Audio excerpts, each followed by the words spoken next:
तथा सर्वत्र गोविन्दनामसङ्कीर्तनं गोविन्द गोविन्द. கண்ணன் மதுராபுரிக்கு பிரவேசித்தல். சம்பிராப்தோ மதுராம் சம்பிராப்தோ மதுராம் தினார்த்தவிகமே தினார்த்தவிகமே தத்ராந்தரஸ்மின் வசன் தத்ராந்தரஸ்மின் வசன் ஆராமே आरामे विहिताशनः सखिजनैः विहिताशनः सखिजनैः यातपुरीमीक्षितुं यातपुरीमीक्षितुं प्रापोराजपतं प्रापोराजपतं चिरस्तिधृत चिरस्त्रिधिधृत व्यालोककौतूहल व्यालोककौतूहल स्त्रीपुंसो यदगण्य पुण्यनिकलैः पुण्यनिकलैः आकृष्यमाणोऽनु किं सम्प्राप्तो मधुरां दिनार्धविगमे तत्रान्तरस्मिन् वसन् आरामे विहिताशनः सखिजनैः यातपुरीमीक्षितुं प्रापोराजपतं चिरस्त्रिधिधृत व्यालोककौतूहल स्त्रीपुंसो यदगण्य पुण्यनिकलैः आकृष्यमाणोऽनु किं त्वत्पाद त्युदिवत्सराग शुपकाः त्वन्मूर्ति वद्योषितः सम्प्राप्ता विलसत् भयोतरुचो लोलाभवत् दृष्टिवत् हारिण्यस्त्वदुरस्त लीवधयिते मन्तस्मित प्रौढिवत् नैर्मल्योल्ल सिताकचौकरुचिवत् राजत्कलापाशिताः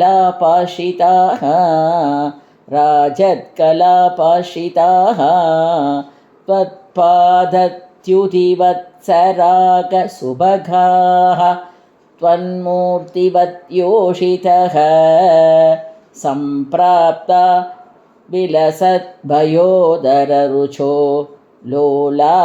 भवदृष्टिवत् हारिण्यस्त्वदुरस्तलीवधयिते मन्तस्मितप्रौढिवत् नैर्मल्योल्लसिताकचौकरुचिवत् राजत्कलापाशिताः तासामाकलयन् नभाङ्गवलनैः मोन्धं प्रहर्षाद्भुत व्यालोलेषु जनेषु तत्र रजघं कञ्चित् पटीं प्रार्थयन् कस्ते दास्यति राजकीयवसनं याहीति तेनोदितः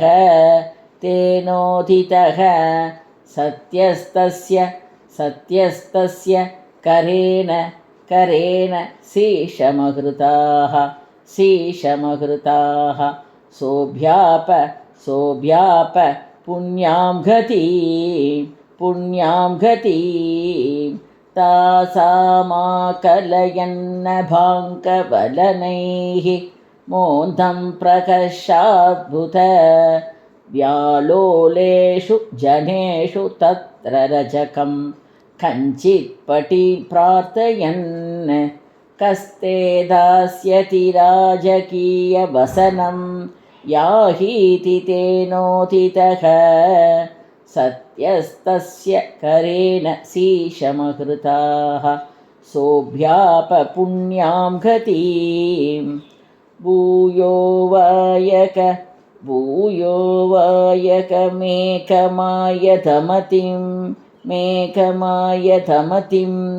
तोषेण वेषोचितं दास्वांसं स्वपथं निनेत सुकृतं को वेद जीवात्मनां मालाभि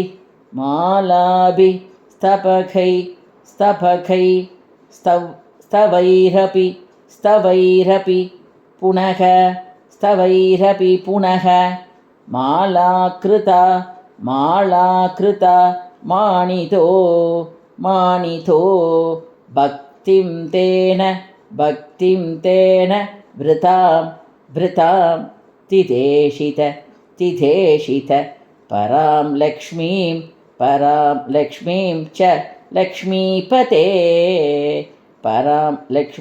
च लक्ष्मीपते भूयो वायकमेकमायतमतिं तोषेण वेषोचितं दास्वांसं स्वपथं निनेद सुकृतं को वेत जीवात्मनां मालाभिस्तबकैस्त्वैरपि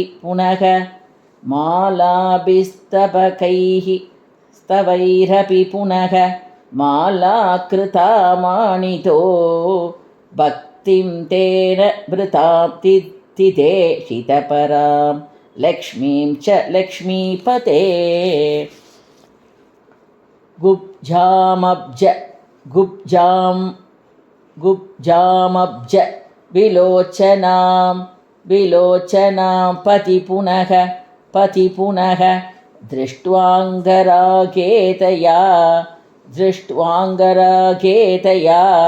तत्ते साधु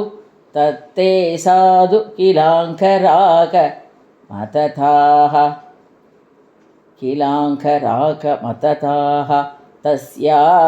तस्या महान्तं हृति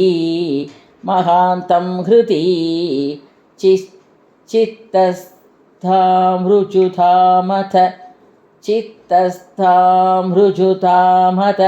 प्रतयितुं गात्रेऽपि तस्या स्फुटं गृह्णन् मञ्जुकरेण तामुधनय स्थावञ्ज कत्सुन्दरीं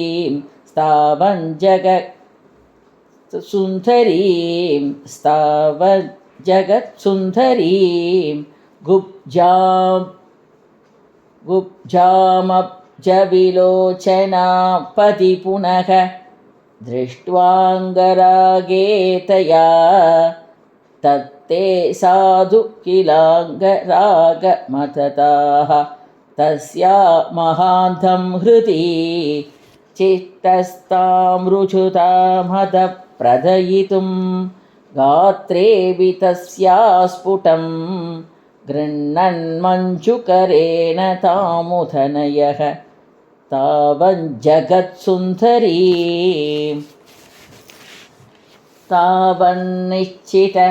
तावन्निश्चित वैभवास्तव विभो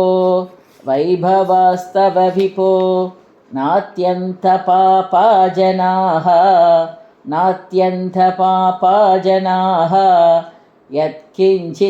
यत्किञ्चित् ततते स्म शक्त्यनुगुणं ताम्बूलमाल्याधिकं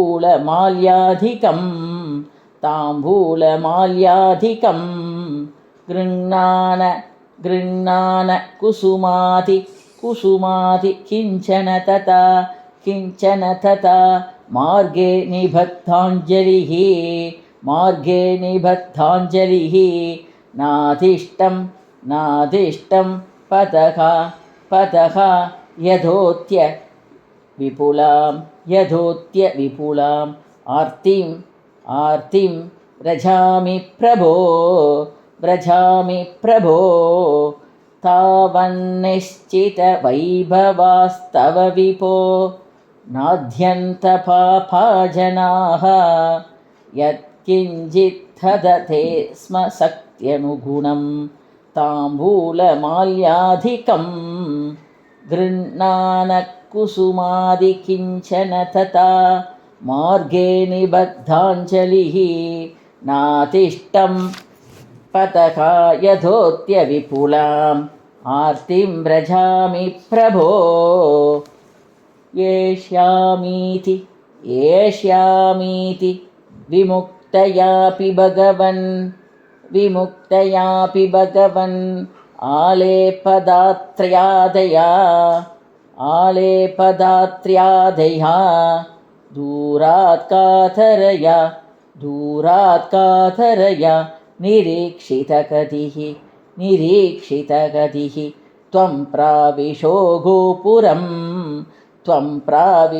गोपुरम् आकोशानु मिदत्वथा गममः हर्षोल्ल सद्देवकी वक्षोध प्रगलत् भयोरसमिषा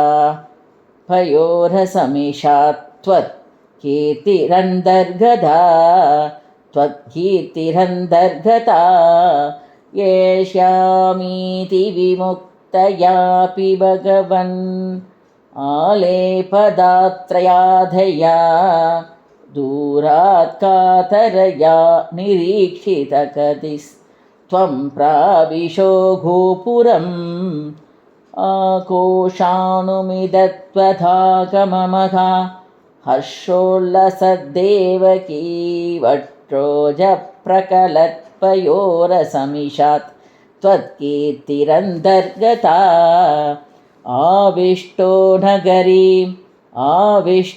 नगरीं महोत्सववतीं कोथण्डशालां व्रजन् माधुर्येण नु तेजसानु पुरुषैः दूरेण तत्तान्तरः स्रग्भिर्भूषितमर्चितं वरधनुः मामेति वातात्पुरः प्रागृह्ण समरोपयक्किल समाग्रां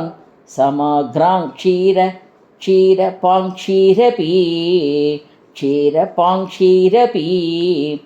आविष्टो नगरीं महोत्सववती गोदण्डशालां व्रजन् माधुर्येण नु तेजसानुपुरुषैः धूरेण तत्तान्तरः स्रग्भिर्भूषितमर्चितं वरतनुः मामेति वातात्पुरः प्रागृह्णा समरोपयक्किल समाक्राङ्क्षीरपाङ्क्षीरपीः स्वक्कं स क्षबनोत्सवस्य पुरतक प्रारम्भ तूर्योपमः चापत्वं स महाध्वनिस्तव विभो देवानरोमाञ्चयत्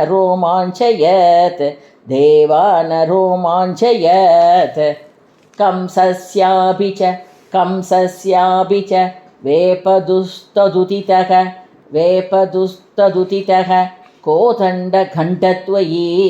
गोतण्डखण्डत्वयी चण्डाप्यागत रक्षिपूरुषरवैः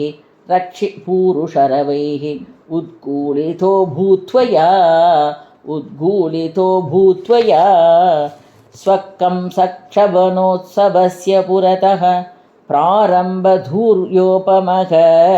चापत्वं स महात्मनिस्तव विभो देवानरोमाञ्चयत् कंसस्यापि च वेपदुस्तदुतितः गोतण्डखण्डत्वयी चण्डाप्यागत रक्षिपूरुषरवैः उद्गूलितो भूत्वया शिष्टैर्दुष्टजनैश्च दृष्टमहिमा प्रीत्या च भीत्या ततः सम्पश्यन् पुरसम्पतं प्रविचरन् सायं गतो वाटिकां शीधाम्ना सगराधिका विरहजं केतं वतन् प्रस्वपन् आनन्दन् अवतार कार्यकटना द्वादेश संरक्ष मां शिष्टैर्दुष्टजनैश्च दृष्टमहिमा प्रीत्या ततः सम्पश्यन् पुरसम्पथं प्रविचरन् सायं गतो वाटिकां शीधाम्ना सगराधिका विरहजं केतं वतन् प्रस्वपन् आनन्दन् अवतार कार्यकटना त्वादेश संरक्ष मां श्रीहरये नमः।